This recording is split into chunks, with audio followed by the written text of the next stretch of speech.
Action India TV news, आपकी आवाज हमारी पहचान। 2 सराफा दुकाने फोडले, 1 कोटींचा ऐवज लंपास, 5 जणांचा सहभाग, चोरटे सीसीटीव्हीत कैद। पांढरकवडा तालुक्यातील मोहदा येथे बुधवारी पहाटे चोरट्यांनी धाडसी चोरी करत 2 सराफा दुकाने फोडून सुमारे 1 कोटी रुपयांचा ऐवज लंपास केला। या घटनेमुळे संपूर्ण परिसरात खळबळ उडाली असून पोलिसांनी तपासाची चक्रे वेगाने फिरविली आहे।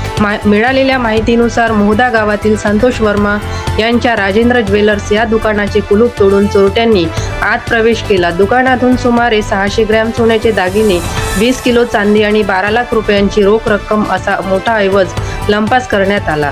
यानंतर चोरट्यांनी धर्मेंद्र वर्मा यांच्या वर्मा ज्वेलर्स या दुकानालाही लक्ष्य केले।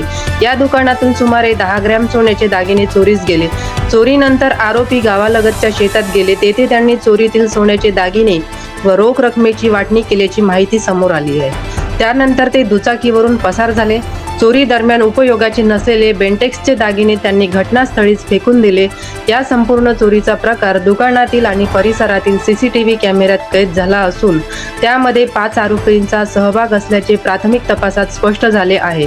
बुधवारी सकाळी चोरीचा प्रकार उघडकीस आल्यानंतर जिल्हा पोलीस अधीक्षक कुमार चिंता, पांढरकवडा पोलिसांचे पथक आणि न्यायवैद्यक फॉरेन्सिक तज्ज्ञांनी घटनास्थळी धाव घेत पाहणी केली।